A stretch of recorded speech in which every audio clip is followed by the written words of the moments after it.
আহি থাকোঁতে সিহঁতি বিচনাতে আছিলে আৰু ঘৰটো ভাঙিলে যেনে তেনে সিহঁতি পলাইছে কাৰণ আমিতো দিন হাজিৰা কৰা মানুহ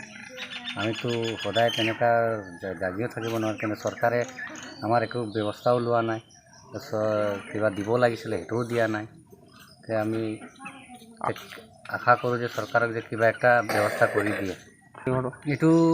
এইবাৰ দুবাৰ হ'ল এইটো ভঙা এইটো অঞ্চলততো ভাঙিছে এই 12 নং লাইন ফালে আমাৰ এইটো নতুন লাইনত আজি ভাঙিছে ৰাতিটো অসমবাসী তথা ডিমৰীয়াবাসীৰ বাবে সুখবৰ কামৰূপ মহানগৰ জিলাৰ সোণাপুৰত স্থাপন ডিমছ হাস্পতাল এণ্ড নাৰ্ছিং হোম উপলব্ধ বিভাগসমূহ general medicine gynaecology general and laparoscopic surgery orthopaedic সাৰ্জাৰী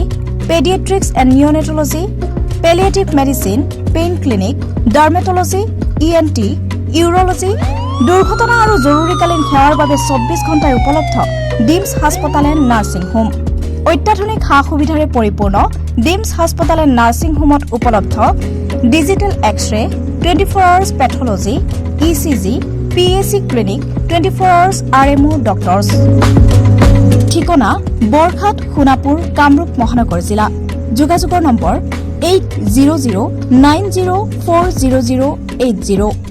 ডিমৰীয়াবাসীৰ বাবে সুখবৰ সোণাপুৰৰ তেতেলিয়াত মুকলি Aditya clinic and diagnostic centre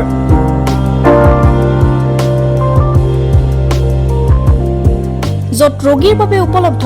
pharmacy digital X-ray super speciality OPD clinic day care centre ECG 2D echo endoscopy Holter study ultrasound 2D 3D PFT TMT EEG বিশেষকৈ হৃদৰোগৰ সকলোবোৰ পৰীক্ষা নিৰীক্ষা কৰিব পৰা ব্যৱস্থা উপলব্ধ আদিত্য ক্লিনিক এণ্ড ডায়াগনষ্টিক চেণ্টাৰত উপলব্ধ উন্নতমানৰ মেচিন দৈনিক 8 বজাৰ পৰা সন্ধিয়া 5 বজালৈ অভিজ্ঞ চিকিৎসকে প্ৰদান কৰিব চিকিৎসা সেৱা উপস্থিত থাকিব বিভিন্ন গুৰুত্বপূৰ্ণ বিভাগৰ চিকিৎসক যেনে মেডিচিন সাৰ্জাৰী গাইনী শিশুৰোগ বিভাগ আৰু অন্যান্য যোগাযোগৰ নম্বৰ 93655600093 অথবা 6002154585